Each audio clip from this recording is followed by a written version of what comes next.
Un des versets bibliques que j'aime bien rappeler dans ce genre de circonstances est simplement que chacun récolte dans la vie ce qu'il sème. Et ce qu'il faut bien comprendre, c'est que tout ce que vous avez vu là est le résultat de choses que j'ai semées beaucoup d'années auparavant. Voilà pourquoi j'ai voulu commencer en vous disant que tout a commencé avec 250 € dans une petite chambre d'étudiant il y a plus de 10 ans. Aujourd'hui, on est sur des sommes beaucoup plus impressionnantes et le risque, l'erreur serait de penser que j'ai commencé avec ces grandes sommes. Non. Au début, c'était 250 € par mois. Et j'ai essayé de vous montrer en toute transparence les différentes étapes par lesquelles je suis passé, les leçons que j'ai apprises, les réajustements que j'ai faits, les investissements vers lesquels je me suis tourné et aujourd'hui, le type de somme auquel je peux prétendre. Mais je pense qu'on est ici qu'à un stop dans mon aventure. Parce que dans les prochaines années, bien évidemment, ces revenus seront de plus en plus conséquents. Pourquoi? Parce que je continue simplement de semer. Et plus je sème, et plus je récolterai. Et ce que j'ai juste envie de te dire maintenant, qui peut être un peu dur, c'est qu'en 2023, tu récolteras ce que tu as semé en 2022. Je ne te connais pas, je ne sais pas ce que tu as semé en 2022, mais dans tous les cas, en 2023 et peut-être en 2024 ou 2025, tu récolteras des choses que tu as semées les précédentes années. Et ce que je veux simplement te proposer donc dès cette année, c'est de semer différemment. Ce que je veux te proposer dès cette année, c'est de semer pour l'augmentation de tes revenus. Ce que je veux te proposer de faire maintenant, c'est d'entrer dans un programme qui va t'accompagner à révolutionner tes finances. J'ai créé un programme d'accompagnement ambitieux dans lequel je me propose de te partager la totalité de mon expérience en gestion des finances personnelles pour te permettre à toi aussi de vivre une vie dans laquelle l'argent n'est plus un problème. De vivre une vie dans laquelle tu n'es pas en stress quand tu veux faire une dépense parce que tu as peur que ta carte bleue bloque. On connaît cette crainte, n'est-ce pas? Le stress du passage de la carte bleue, surtout quand on est au restaurant. Aïe, est-ce que ça va passer ou pas? C'est pas bon. Le but, c'est que l'argent devienne un outil dans ta vie et pas un élément de stress. Pas une préoccupation qui t'empêche peut-être de dormir ou d'être paisible parce que tu es constamment à court d'argent. Il y a énormément d'argent autour de nous. Mais ce que vous pouvez bien comprendre dans mon histoire ici, c'est qu'au fond, la grande leçon que j'ai en prise, c'est que ce n'est pas la quantité d'argent que tu gagnes qui est importante, c'est plutôt ce que tu fais de cet argent-là. Comment je suis passé de 250 € de revenus par mois quand j'étais encore étudiant à aujourd'hui plusieurs centaines de milliers d'euros en à peine quelques années? C'est ce que je vais essayer de vous expliquer dans la vidéo d'aujourd'hui. En réalité, si vous voulez augmenter vos finances, avec mon expérience aujourd'hui, je sais que vous devez faire deux choses. La première, c'est savoir épargner l'argent que vous percevez. Et la deuxième, c'est savoir le multiplier. Par exemple, quand j'étais étudiant et que j'avais mon job de plongeur, comme on va le voir tout à l'heure, avec un revenu de 250 €, je parvenais à payer mon loyer, mes charges, transport, électricité, internet, mes repas et à faire une épargne entre 50 et 75 € par mois. Je vais vous détailler ça tout à l'heure. Mais en plus de ça, je vais vous expliquer les étapes qui m'ont permis donc de passer de ces 250 € à plusieurs centaines de milliers d'euros par mois aujourd'hui. Mais en plus de vous dire donc simplement ce que j'ai fait, vous comprendrez comment vous aussi, vous pouvez suivre le même chemin et obtenir vos propres résultats à vous. Restez donc jusqu'à la fin parce que je pense que c'est une vidéo qui peut vraiment vous apporter énormément de valeur.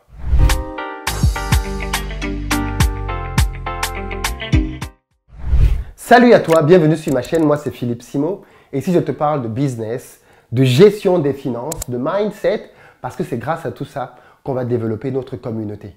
Si toi donc aussi tu as envie d'améliorer tes finances, tu es au très bon endroit pour ça. Je t'invite à t'abonner, abonne-toi maintenant si tu ne l'as pas encore fait.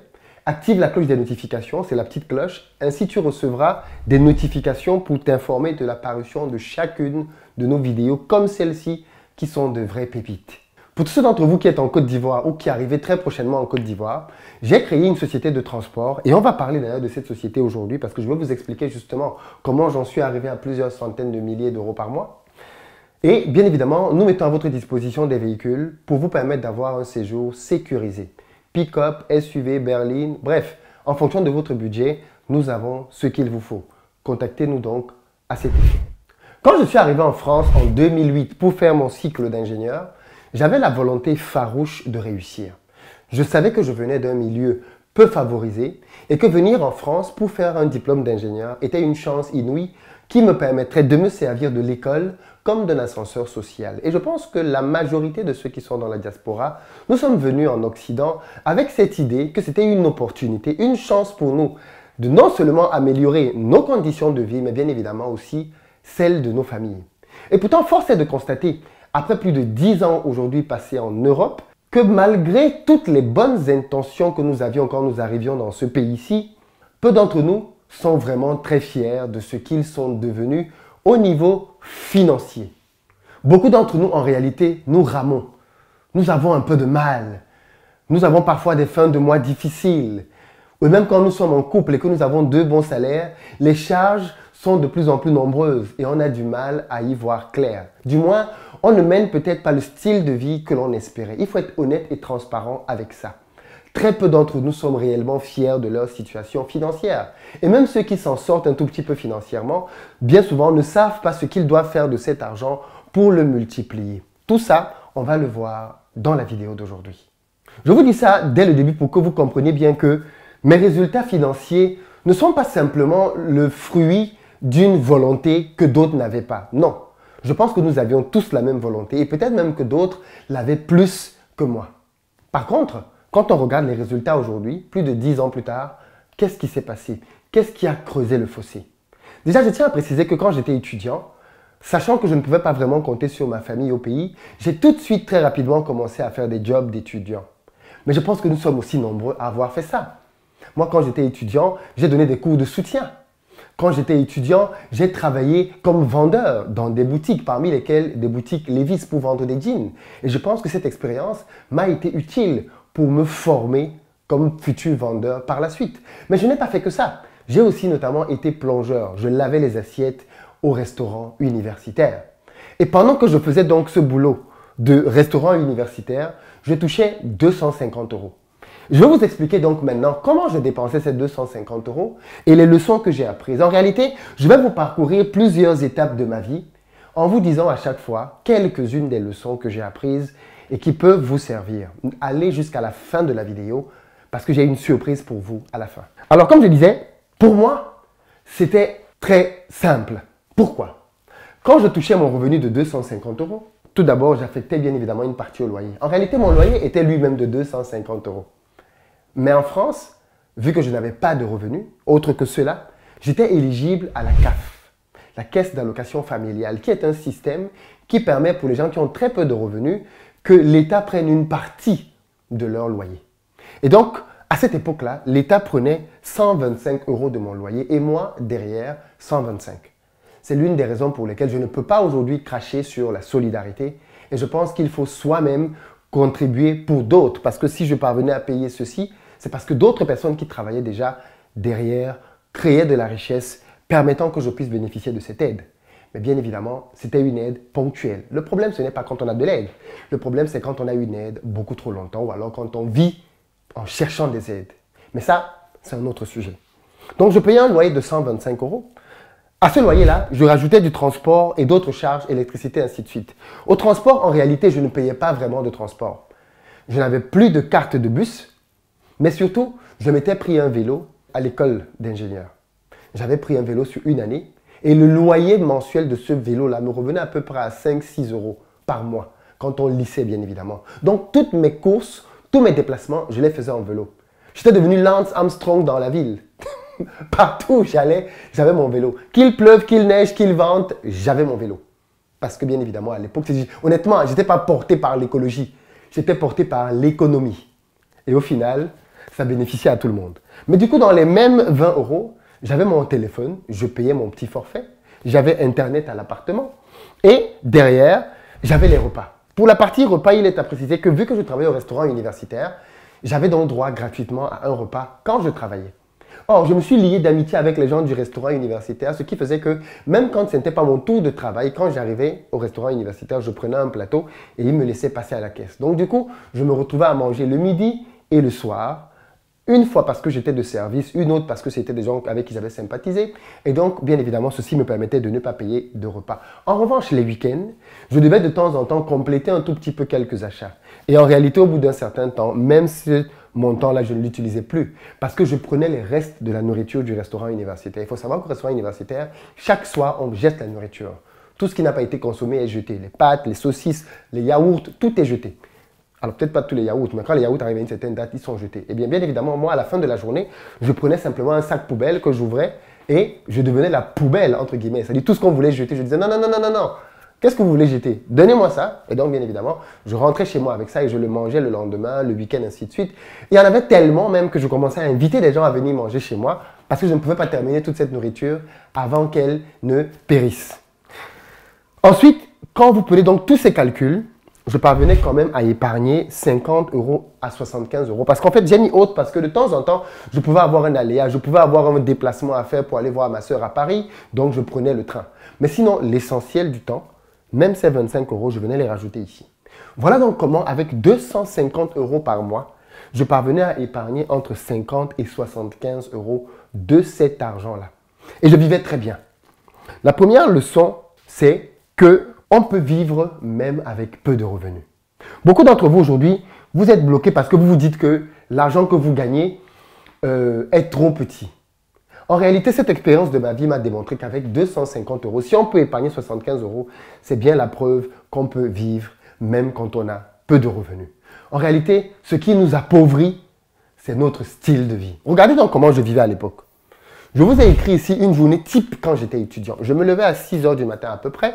J'avais 1 heure de temps pour méditer, prier et faire du sport, vu que je suis chrétien et la foi a une place prépondérante dans ma vie. À 7 h, je commençais mes révisions. À 8 h, j'étais en cours. J'habitais classiquement à 200 mètres de l'école. Donc, j'allais à pied à l'école. Ou alors en vélo.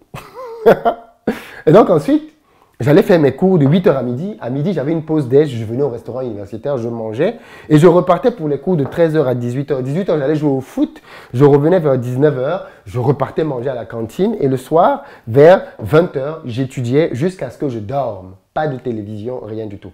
J'ai vécu simplement ainsi pendant ma période de vie étudiante. Et c'est ainsi donc que j'ai pris l'habitude, depuis ma période de vie étudiante, de ne pas avoir une télévision qui me perturbait. Absolument pas du tout. De cette période donc, j'ai tiré un certain nombre de leçons.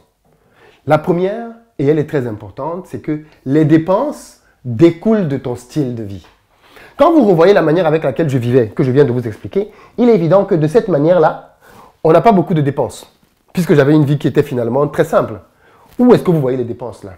Je vais reprendre. La méditation et la prière, c'est gratuit. Le sport du matin dans l'appartement, c'est gratuit. Les révisions, c'est gratuit. Les cours, j'ai payé à l'année. La pause déj, c'est pas gratuit, mais je ne payais pas pour des raisons que je vous ai expliquées. Je repartais en cours, je jouais au foot et le repas à la cantine, j'étudiais dodo.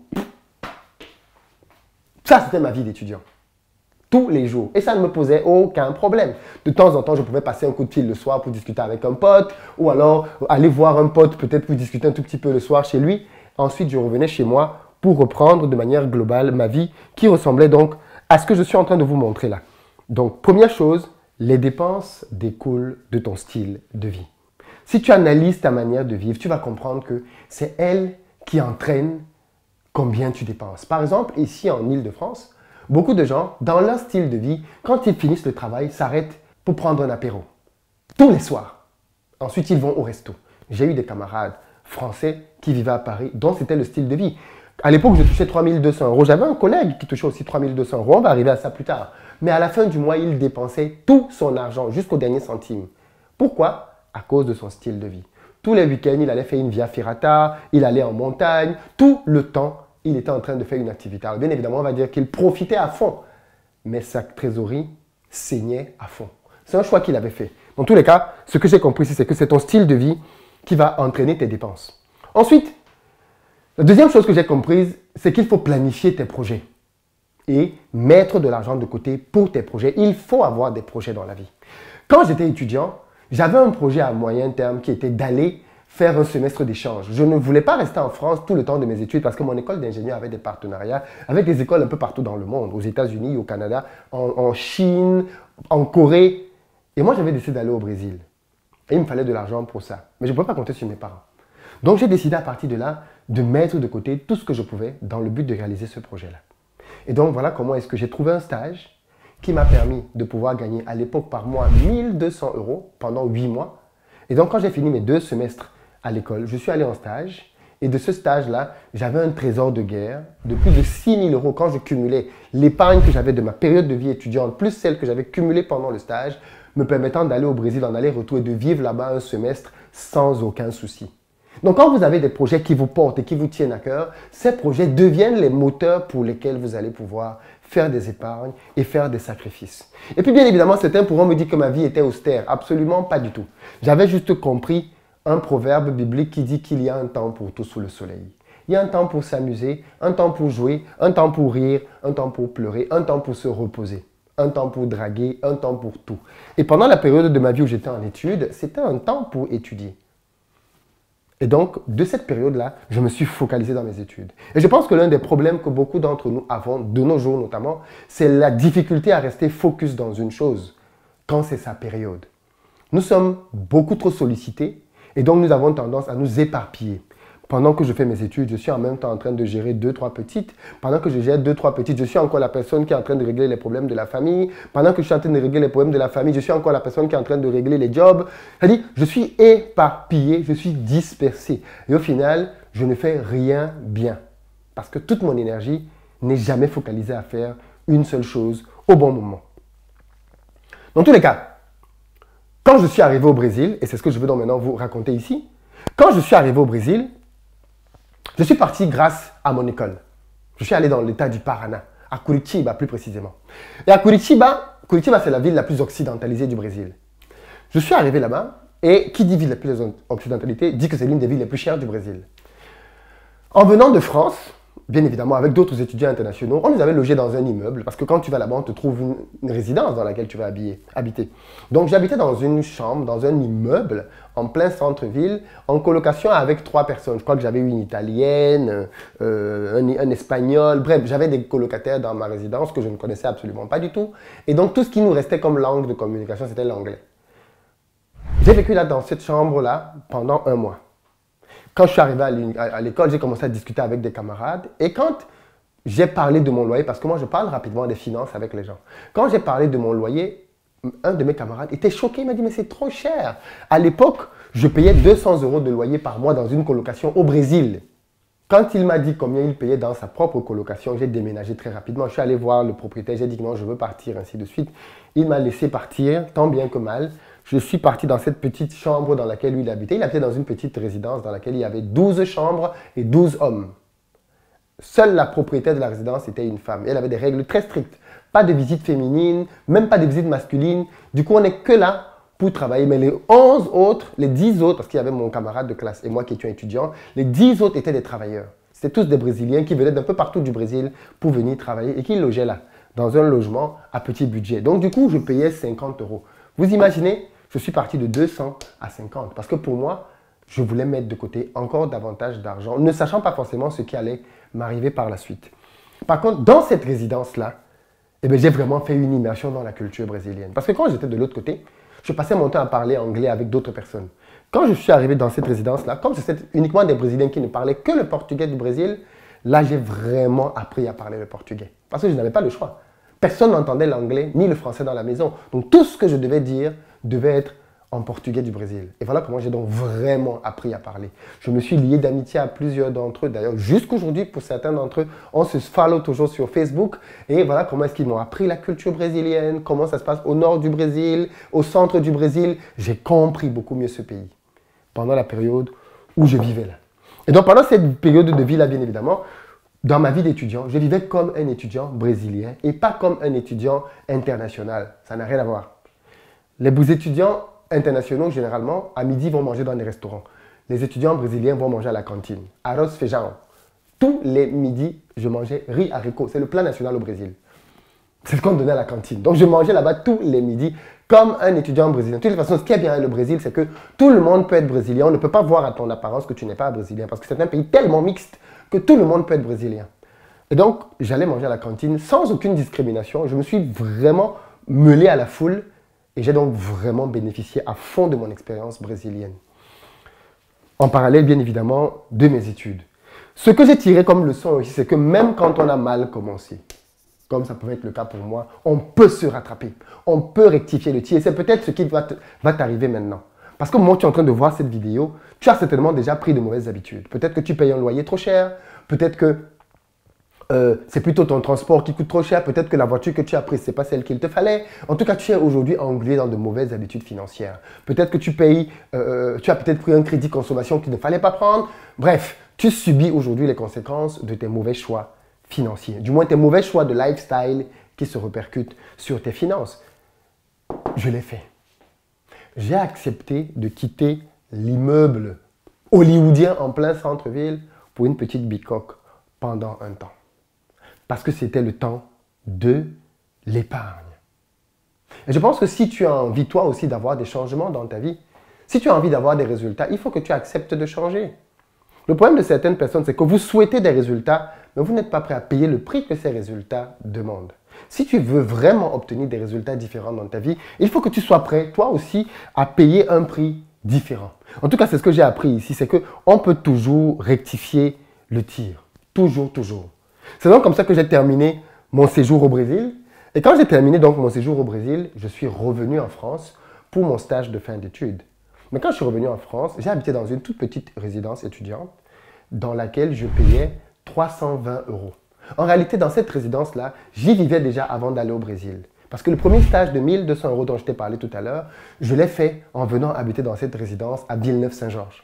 Et donc, j'ai fait 1 an à peu près dans cette résidence-là. Je suis allé au Brésil, je suis revenu de mon semestre au Brésil, je suis revenu dans cette résidence et j'ai continué donc mon deuxième stage et ensuite ma carrière de professionnel dans la même résidence. Ce qui est intéressant et qu'on peut donc noter ici, c'est que j'étais dans ma chambre d'étudiant dans laquelle je payais 320 € par mois, mais derrière, j'ai connu une augmentation drastique de mes revenus. Mon deuxième stage de fin d'études d'ingénieur me payait 1 000 €. Je l'ai fait pendant 6 mois chez Alstom. Et au terme de ce stage-là, j'ai été recruté par un cabinet qui m'a maintenu chez Alstom pour des missions.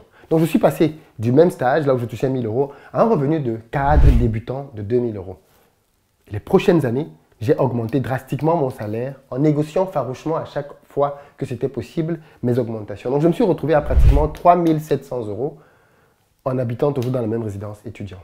Alors, on pourrait se dire, mais Philippe, pourquoi est-ce que tu es resté dans la même résidence étudiante alors que tes revenus étaient beaucoup trop élevés pour rester dans la résidence étudiante? Pour 2 raisons. La première, c'est que quand on entre dans une résidence étudiante comme celle-là, on rentre avec un contrat de 3 ans. On ne rentre pas avec un bail d'1 an. Ça veut dire que c'est au bout de 3 ans qu'on fait le point pour décider si tu restes ou si tu pars de la résidence. Donc, quand je suis entré dans la résidence, effectivement, les 2 premières années, j'avais encore un statut d'étudiant, mais la 3e année, j'avais déjà commencé à travailler. Donc, quand j'ai renouvelé mon contrat, je venais à peine de commencer à travailler. Mais pourquoi est-ce qu'ils m'ont laissé renouveler mon contrat? Parce qu'en fait, dans la résidence, ils avaient un problème. C'était une résidence privée et ils constataient que beaucoup d'étudiants avaient du mal à payer leur loyer. Or, moi, j'étais nickel au niveau de mes loyers. Et donc, je pense qu'ils ont fait simplement la balance. Ils se sont dit, bon, plutôt que de le laisser partir, et de prendre un étudiant qui va venir ici et qui va nous donner les maux de tête, on va préférer le garder. Il va assurer ses loyers. Et puis le moment venu, à la prochaine échéance, on fera le point. C'est ce qui s'est passé. Et c'est comme ça qu'ils ont accepté de me laisser dans la résidence. Ce n'est pas que j'ai eu besoin de frauder ou quoi que ce soit. Ils voyaient bien au niveau de mon avis d'impôt que j'avais commencé à travailler. Mais il n'y a pas que moi. Beaucoup de jeunes dans la résidence étaient devenus des salariés quelques temps après. Donc, ils ont basculé simplement nos contrats en nous maintenant toujours comme étudiants. D'ailleurs, vu que les loyers dans les résidences étudiantes sont indexés sur les revenus, nous, on a commencé à payer non plus 320, mais à un moment donné, plus de 400 € par mois, toujours dans la résidence étudiante. Parce que bien évidemment, il y a une indexation par rapport à tes revenus. Et donc, voilà comment je suis donc resté dans cette résidence à 3 700 € de revenus. Mais bien évidemment, comme vous pouvez vous en douter, cette phase-ci m'a permis de pouvoir épargner énormément d'argent.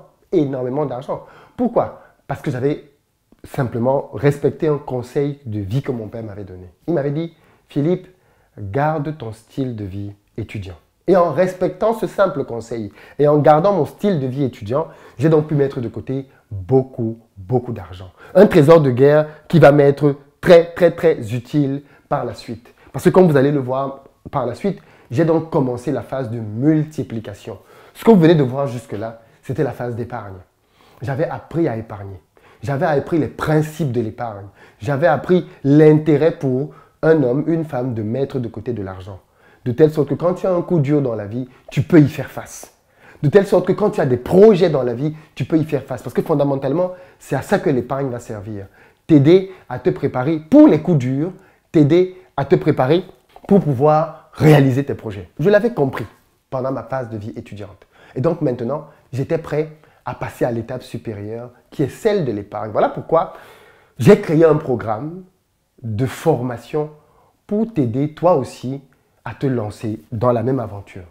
J'ai créé un programme qui dure 4 mois et je vais te l'expliquer tout à l'heure, dans lequel je t'aide à pouvoir révolutionner tes finances. C'est un programme que j'ai appelé la révolution.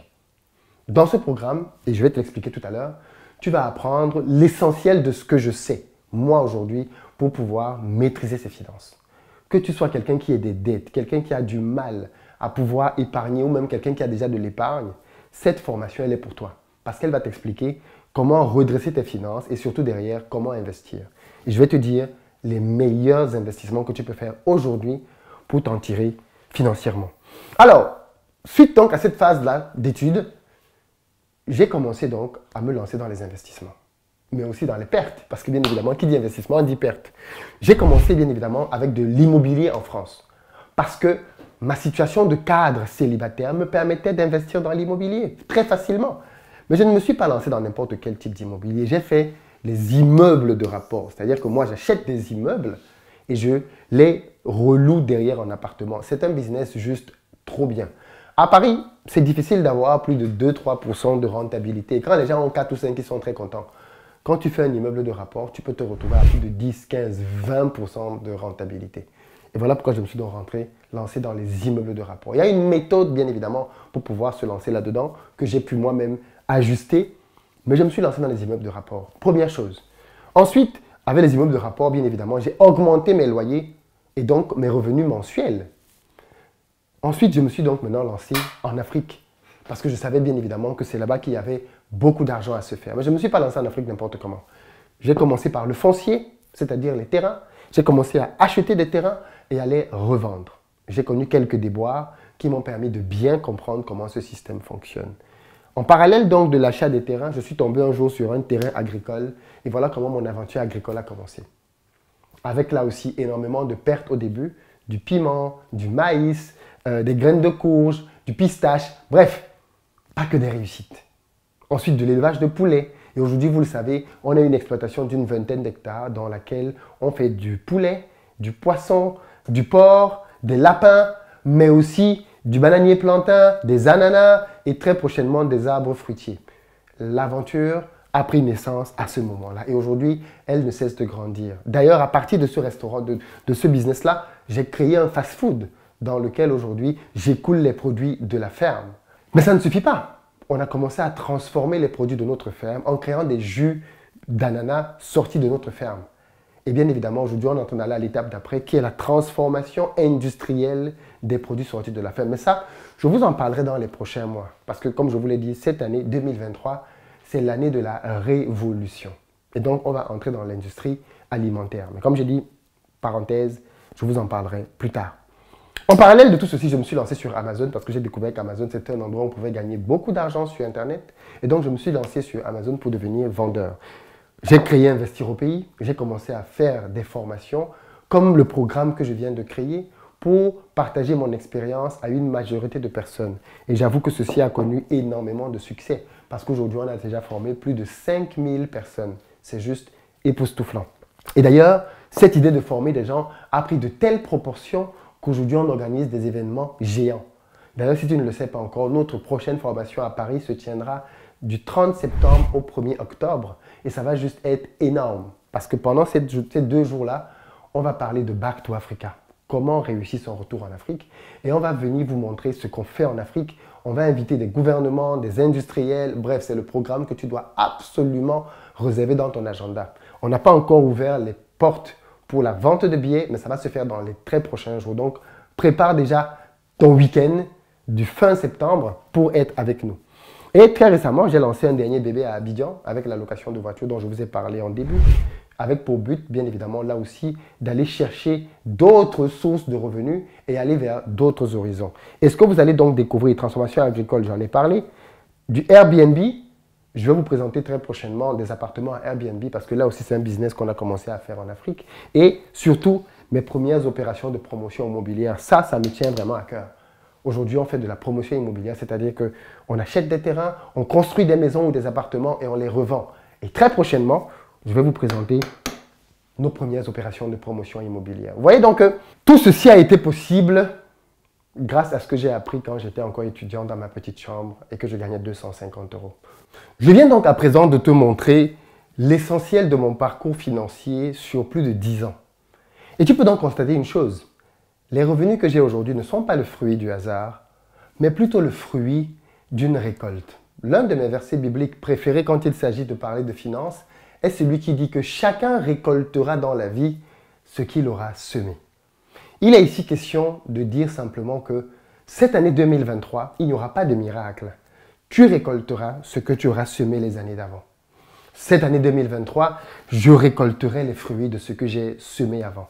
Quand je te dis par exemple que dans les prochaines semaines, je vais te présenter des opérations de promotion immobilière, ce sera la récolte d'un travail qui a commencé l'année dernière. Quand je te dis que je te présenterai des Airbnb, ce sera la récolte d'un travail qui a commencé l'année dernière. Quand tu m'as vu lancer mon activité de transport cette année, c'est le fruit d'un travail qui a commencé en 2019. On récolte ce qu'on sème. Et ce que je veux simplement te dire, sans avoir besoin de t'offusquer ou de te blesser, c'est que dans la vie, tu dois toi aussi commencer à semer ce que tu veux récolter. Et ce que moi je veux te proposer dès à présent, c'est que 2023 soit l'année de la révolution dans ta vie aussi. Qu'en 2023, tu puisses révolutionner tes finances. Comment? En participant au programme que j'ai créé à cet effet. Je l'ai appelé Révolution. Parce que tout est dans le nom. Je souhaite qu'en 2023, qu'il y ait un avant et un après dans ta vie par rapport à l'argent. Je souhaite qu'en 2023, je puisse te faire bénéficier de ma longue expérience en gestion des finances personnelles pour t'aider toi aussi à partir de là où tu es aujourd'hui et à aller jusque là où ton ambition te portera. J'ai voulu te montrer 250 euros pour que tu comprennes que quand je suis arrivé en France, je ne gagnais pas des centaines de milliers par mois. J'ai commencé avec 250. Par contre, en travaillant progressivement, j'ai pu bâtir ce que tu vois aujourd'hui et on est loin d'être au bout de ce vers où je vais. Mais toi aussi, tu peux changer radicalement tes finances. Et ce qui est bien avec ce que je vais t'apprendre comme méthode de travail, c'est que tu vas très rapidement en voir les résultats. Je veux vraiment t'accompagner cette année à passer à un autre niveau dans ta vie pour ce qui concerne tes finances. Et toutes ces années, je peux les résumer en 4 grandes leçons que j'ai apprises. 4 grandes. La première, c'est qu'il ne faut pas vivre au-dessus de ses moyens. Et je crois que c'est l'un des gros pièges dans lesquels nous tombons. Je vois beaucoup trop de gens vivre au-dessus de leurs moyens. Acheter des gadgets technologiques parce que c'est à la mode alors qu'ils n'ont réellement pas les moyens de se les offrir.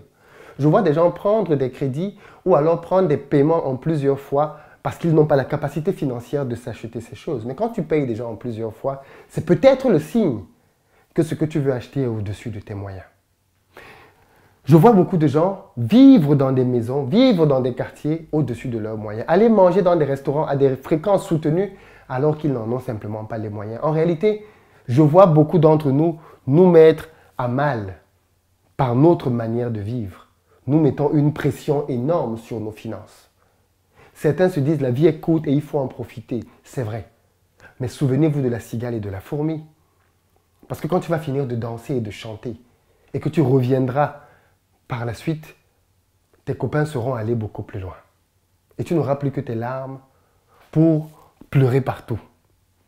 La deuxième leçon que j'ai apprise, c'est que dans la vie, quand on veut aller loin, il faut être léger. Dans le domaine des finances, si vous voulez aller loin, vous devez être léger. Imaginez 2 personnes qui veulent faire une course. Une qui a un t-shirt et l'autre qui a un sac de 20 kg. Celui qui a un sac de 20 kg est déjà désavantagé. Parce que celui qui n'a rien est beaucoup plus léger et il peut aller beaucoup plus vite. C'est une image pour dire que dans le domaine des finances, vous devez vous alléger. Il ne sert à rien d'accumuler des charges. Et je vois beaucoup de personnes crouler au-dessus des charges. Vous savez qu'il y a des gens qui m'écrivent et me disent « Philippe, je ne sais pas ce qui m'arrive. J'ai plus de 10 000 euros. » Parfois même, ce sont des gens en Amérique du Nord. « J'ai plus de 10 000 $ par mois, Philippe, et je ne parviens pas à épargner. Je ne comprends pas ce qui se passe. Où va mon argent ?» Et quand on prend le temps de travailler, il est surchargé. Alors attention, il y a toujours une bonne raison. Ça, c'est pour ma mère, ça, c'est pour mon père, ça, c'est pour mon petit frère, ça, c'est pour l'enfant de ma soeur. Elle est morte, donc c'est moi qui m'occupe de l'enfant. Ça, c'est pour ma femme, ça, c'est pour, ça, c'est pour, ça, c'est pour. Tout ça est supposé être important. Et au final, les 10 000 $ sont terminés. Mais si quelqu'un qui a 10 000 $ ne parvient pas à les garder, pourquoi penses-tu que s'il a 1 million, il va pouvoir le garder? Il faut apprendre à s'alléger dans la vie. Il y a un temps pour tout. La troisième leçon que j'ai apprise, c'est qu'il faut investir intelligemment son argent progressivement. Que la richesse est un processus. Que l'enrichissement n'est pas un événement spontané. On ne se lève pas un matin et on est riche. Non, sauf au loto. Et ça, c'est de la mauvaise richesse. Par contre, la résultante de travail et de stratégie, année après année, crée un effet domino qui fait qu'au fil du temps, ta richesse ne cesse de grandir. Et c'est dans cet effet domino que je veux t'entraîner. Entrer dans une spirale dans laquelle, au fur et à mesure, tu vas toi aussi t'enrichir. Et enfin, la quatrième leçon, et c'est peut-être la plus importante, ce n'est pas la quantité d'argent qui entre dans tes mains qui est importante. Ce n'est pas ça qui est important. Ce qui est important, c'est la quantité d'argent qui reste. Je l'ai expérimenté tout au long de ma vie. En épargnant avec 250 €, 50 à 75 €, je mettais de côté beaucoup plus d'argent que des gens qui gagnent 1500 €. Il y a des gens qui gagnent 1500 €, 6 fois 250 €, mais qui ne parviennent pas à mettre 50 € de côté. Moi, je mettais 50 à 75 € et je gagnais 5 fois moins qu'eux. Donc, ce n'est pas ce que tu gagnes qui est important. Donc, ne te dis pas que tu gagnes peu. Non, même avec ce que tu appelles peu, tu peux bâtir quelque chose sur du long terme. Si tu travailles méthodiquement et avec stratégie et patience, tu peux toi aussi bâtir quelque chose. Le programme que j'ai créé, c'est un programme exceptionnel qui va révolutionner ta vie. D'ailleurs, j'ai mis dans la barre de description un lien pour que tu puisses tout de suite regarder la première vidéo gratuite que j'ai créée pour le programme, pour que tu puisses déjà toi-même t'imprégner de ce qui t'attend dans ce programme. Vas-y, regarde-la maintenant, c'est gratuit. Et ensuite, décide de passer à l'action. Mais je vais te parler un peu plus du programme maintenant. En réalité, c'est un programme que j'ai créé pour des personnes qui sont endettées. Si tu as du mal avec tes dettes, parce que tu dois à gauche, à droite, ce programme est pour toi. C'est un programme pour les personnes qui sont dépensières, qui tous les mois dépensent de l'argent à gauche, à droite. Ce programme, il est pour vous aider là aussi à redresser vos finances. Parce que malheureusement, comme j'ai dit tout à l'heure, ce n'est pas combien tu gagnes qui est important, c'est combien tu gardes. Il y a des gens qui gagnent même gros, mais dépensent tellement qu'ils ne savent pas où est passé leur argent. On dirait qu'elles sont des passoires au travers desquelles l'argent passe. Ensuite, ce programme, c'est pour les gens qui n'ont pas du tout ou très peu d'épargne. Vous avez des gens qui travaillent depuis des années, mais qui ne parviennent pas à mettre de l'argent de côté. Et ils ne comprennent pas ce qui se passe. Pourquoi je ne parviens pas à mettre de l'argent de côté? Ce programme, il est pour vous. C'est aussi un programme donc, pour ceux qui, par contre, ont déjà un peu d'épargne, mais qui cherchent à le multiplier. Parce que dans ce programme, je vais vous proposer les meilleurs investissements en fonction de votre budget pour pouvoir augmenter vos revenus. On va donc voir là-dedans comment sortir du rouge. Je vais vous expliquer comment vous n'allez plus jamais être dans le rouge de toute votre vie. D'ailleurs, sachez que moi, de toute ma vie, je n'ai jamais été dans le rouge dans aucune banque. Vous allez comprendre comment vous pouvez faire ça. Je vais vous aider à vous créer une épargne allant de 10 à 40% de vos revenus. Peu importe vos revenus, de 10 à 40%. Je vais vous aider à vous alléger, à vous débarrasser de tout ce qui est superflu. Je vais vous aider à créer une épargne pour votre retraite, pour les urgences, même pour l'éducation de vos enfants. Et puis enfin, je vais vous partager 12 business juteux et exclusifs. Il s'agit de business que j'ai moi-même validés, dans lesquels je travaille, dans lesquels j'ai des équipiers qui travaillent, pour vous les exposer. Et on va vous exposer pourquoi ces business sont juteux. On va vous exposer comment faire pour pouvoir gagner de l'argent avec ces business-là, quel budget il vous faut, quelle rentabilité vous pouvez obtenir. Et on va vous montrer cela au travers de cas, de business case, comment vous pouvez vous développer avec ça. Et puis on va inviter des gens qui vont venir, des experts, vous montrer comment ça marche de l'intérieur.